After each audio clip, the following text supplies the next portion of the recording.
அவங்க கிட்ட என்ன சொத்து இருக்கு அப்படின்றது வந்து கணக்கு காட்டணும். விஜயண்ணாவும் எல்லா சொத்தையும் காமிச்சாங்க. ஆனா அவங்க சில சொத்தை வந்து காட்டல அந்த இதுல. வணக்கம் நண்பா, நான் உங்கள் ஜான் ஜெரி. அரசியல் நிற்கிறவங்க அவங்களுடைய சொத்து மதிப்பு எவ்வளோ இருக்குது அப்படின்றத கணக்கு காட்டணும் அப்படின்னு சொல்லும்போது உங்களுக்கு யார் ஞாபகம் வந்தது அப்படின்றத கமெண்ட் பண்ணுங்கள். ஸோ அதாவது இவர் சொல்கிற விஷயம் பார்த்தீங்கன்னா, தளபதி வந்து அவர் சைடில் சொத்து மதிப்பு எவ்வளோ இருக்குது அப்படின்றது கணக்கு காமிச்சாரு. ஆனால் சில இது மட்டும் அவர் சொத்து எவ்வளோன்றது காட்டல அப்படின்னு சொல்லி அது என்னன்னு அவர் சொல்லியிருக்காரு. அதை சொல்லி முடிச்ச பார்த்தீங்கன்னா நிறைய பேர் பார்த்தீங்கன்னா எதிர்பார்க்கவே இல்லை. அவர் வந்து வேறு இதுவாக பேசிடுவார், வேறு இதுவாக சொல்லுவார் அப்படின்னு தான் நாங்கள் எதிர்பார்த்தோம். ஆனால் இவர் வந்து திடீர்னு இந்த ஒரு வார்த்தை சொன்னது வந்து எங்களுக்கு ஷாக்கிங்காக இருக்குது. அது மட்டும் இல்லாமல் பார்த்தீங்கன்னா நான் ரொம்ப வந்து சந்தோஷப்படுறேன் அவர் வந்து இந்த வார்த்தை சொன்னதுக்கு அப்படின்றாங்க. ஸோ அப்படி என்ன சொன்னார், எதை பற்றி பேசினார் அப்படின்றது வந்து வீடியோ பாருங்கள். வீடியோ பார்த்து உங்கள் கருத்தை கமெண்ட் பண்ணுங்கள். முடிஞ்ச என் சேனலை ஃபாலோ பண்ணிக்கோங்க.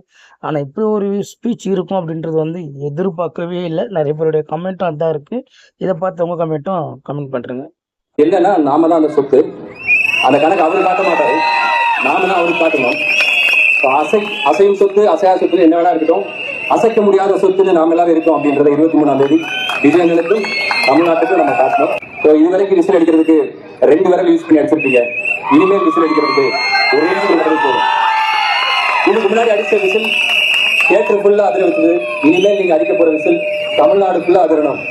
ஸோ உங்க மகனுக்கு, உங்க பிள்ளைக்கு, உங்க தம்பிக்கு, நம்ம அண்ணனுக்கு ஒரே ஒரு வாய்ப்பு கொடுங்க.